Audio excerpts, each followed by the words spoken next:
కానీ దుస్థితి, దౌర్భాగ్య స్థితి ఏమిటో తెలుసా? ఇంటిలోనే ఉంటూ పరదేశులుగా ఉండేవాళ్ళు లేరంటారా? ఇంటిలోనే ఉంటూ భర్తతో మాట్లాడరు, ఇంటిలోనే ఉంటూ భార్యతో మాట్లాడరు, ఇంటిలోనే ఉంటూ తల్లితో తండ్రితో మాట్లాడరు, ఇంటిలోనే ఉంటూ పరదేశులుగా లేరా? చాలామంది ఉన్నారు. ఇంటిలోనే ఉన్నప్పటికీ ప్రేమను, ఆప్యాయతను, అనురాగాన్ని, ఆత్మీయతను పంచకుండా జీవించేటటువంటి వాళ్ళు లేరంటారా? ఖచ్చితంగా ఉన్నారు. ఆ పాపకు తల్లి లేదు, తండ్రే సమస్తం. కాబట్టి ఆ చిన్న పాప, చిన్నారి తండ్రితో నాన్న కాసేపు నాతో ఆడుకో నాన్న అని చెప్పి అడిగేది. ఆ తండ్రి ఏమో తాగుపోతాడు, ఎంతసేపు తాగుతూ కూర్చునేవాడు. కూతురు ప్రేమగా వచ్చి నన్ను నువ్వు ఉద్యోగం చేసి వచ్చిన తర్వాత కాసేపు నాతో గడుపుతావేమో, కాసేపు నాతో ఆడుతావేమో అని చెప్పి ఆశిస్తూ ఉంటే నువ్వేమో తాగుతూ కూర్చుంటున్నావు నాన్న, నాతో కాసేపు ఆడు నాన్న అని చెప్పంటే ఆ పాపతో ఆ తండ్రి అనేవాడు, నువ్వు బయటికి వెళ్ళి ఆడుకోపో, నువ్వు వీధుల్లోకి వెళ్ళి ఆడుకోపో అని చెప్పి ఇదే పాట పాడుతూ ఉండేవాడు. సాధారణంగా ఈ మాట మనం వింటాం. పిల్లలు ఇంట్లో ఉంటే తల్లి సాధారణంగా ఏమంటారు? రే నువ్వు బయటికి వెళ్ళి ఆడుకోరా, అవునా కాదా? ఈ మాట అంటారు లేదా? అమ్మ నువ్వు బయటికి వెళ్ళి ఆడుకో, ఒరే నువ్వు ఆ ఎదురింటికి వెళ్ళి ఆడుకో, ఆ వీధిలోకి వెళ్ళి ఆడుకో. ఇది సాధారణమైన డైలాగ్.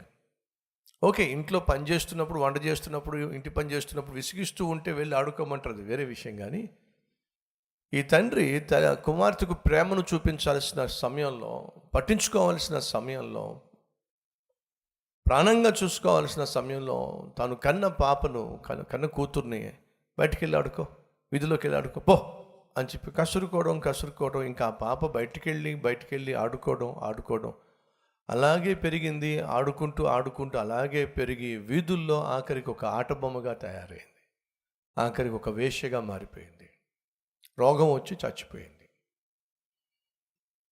పేతురు గారు అక్కడ ఆలోచిస్తూ ఉన్నారట. ఆలోచిస్తూ దేవుణ్ణి అడిగాడట, ప్రభువా ఈ అమ్మాయిని నరకానికి పంపించాలా వద్దా అని అడిగాడట. ఈ అమ్మాయిని నరకానికి పంపించాలా వద్దా?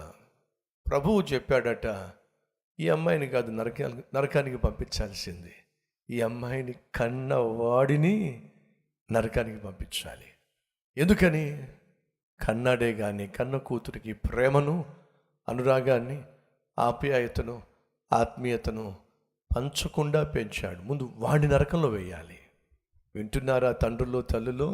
ఎవరిని నరకంలో వేయాలి?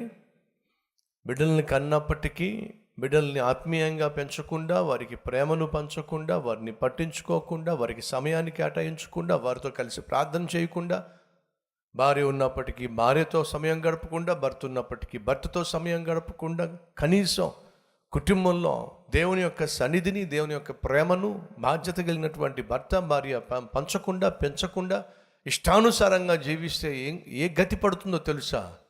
ముందు వీళ్ళని తీసుకెళ్ళి నరకంలో పాడేసేయండి. వీళ్ళ వల్ల బిడ్డలు పాడవుతున్నారు. బిడ్డలు పాడైపోతే సమాజం పాడవుతుంది.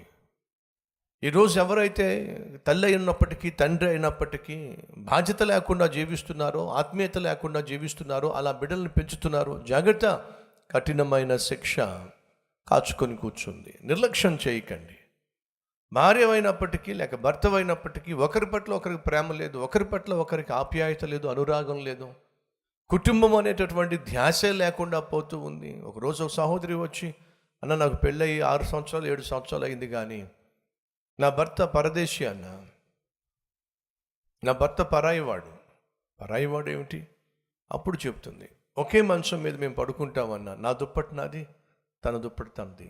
ఇలా 6-7 సంవత్సరాలు లేక 5-6 సంవత్సరాల నుంచి ఇదే జీవితం అన్న. నన్ను ఎప్పుడు ఆయన భార్యగా చూడలేదు, భార్యగా తన చెంత చేర్చుకోలేదు. పరదేశీ ఉన్నారా ఈరోజు మన మధ్య? నువ్వు నీ ఇష్టానుసారంగా తిరిగేసి తాగేసి ఇంటికి వస్తావు, కానీ నీకంటూ భార్య ఉందని, ఆ భార్యకు నువ్వు ప్రేమను, ఆప్యాయతను, అనురాగాన్ని పంచిపెట్టాల్సిన భర్తవని అసలు ఆ ధ్యాస ఉందా?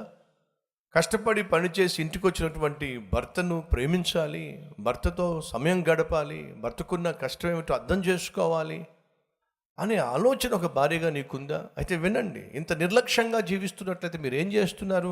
భర్త ఉన్నప్పటికీ, భార్య ఉన్నప్పటికీ, బిడ్డలు ఉన్నప్పటికీ వాళ్ళని పట్టించుకోకుండా ఒక పరదేశిగా జీవిస్తున్నారు.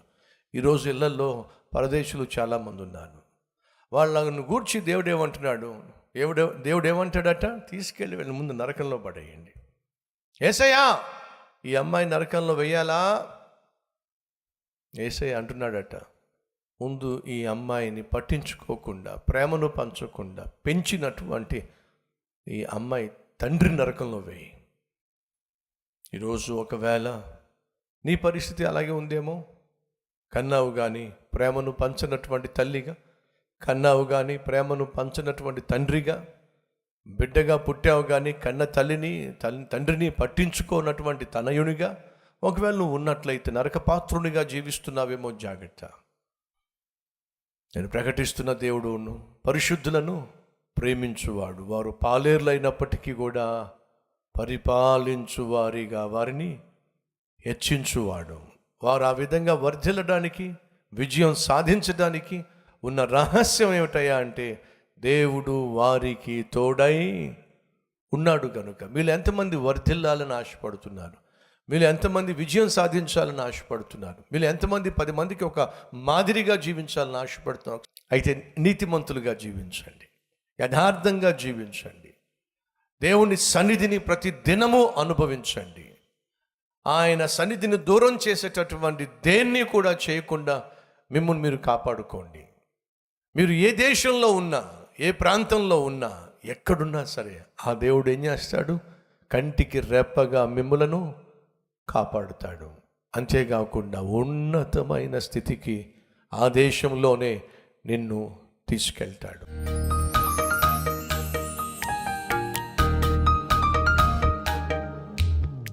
మహాపరిశుద్ధుడు అయిన ప్రేమ కలిగిన తండ్రి, సూటిగా స్పష్టంగా మాతో మాట్లాడినందుకు వందనాలు, స్తోత్రాలు చెల్లిస్తూ ఉన్నామయ్యా. నేటి వరకు చూపిన కృప కొరకై, చేసిన మేలుల కొరకై వందనాలు చెల్లిస్తూ, ఈ సందేశము ద్వారా నాయన ఒక కుటుంబం కట్టబడాలంటే ఆ కుటుంబంలో భార్యాభర్తల మధ్య కోపతాపాలు, ఆవేశ ఆగ్రహాలు ఉండడానికి వీల్లేదు. వాటిని ఎప్పుడైతే మేము మానేస్తామో ఆ కుటుంబం కట్టబడుతుంది అనే వాస్తవాన్ని తెలియచేశావు. అలాగే నాయన పరిశుద్ధులను ప్రేమిస్తావు. వాళ్ళు ఎంత పనివాళ్ళైనా, పాలేర్లైనా నాయన ప్రయోజకులుగా మారుస్తావు, పరిపాలించే స్థాయికి తీసుకెళ్తావు. వారి మీద, వారి ప్రార్థనల మీద నీ కన్నులు ఉంచుతావు నాయన. కాబట్టే యోసేపును దీవించావు, దావీదును హెచ్చించావు, దానియేలును ఆశీర్వదించావు. అందును బట్టి నీకు స్తోత్రాలు.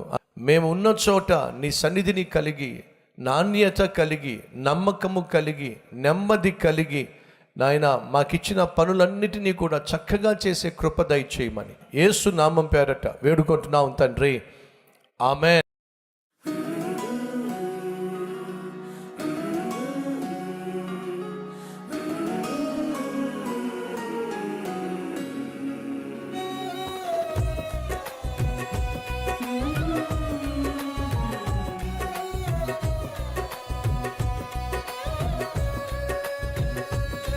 ఈ క్లుప్త సందేశం మీకు ఆశీర్వాదకరంగా ఉన్నట్లయితే లైక్ చేయండి, అలాగే 10 మందికి షేర్ చేయండి. అంతేకాదు ఒక చక్కని కామెంట్ పెట్టండి.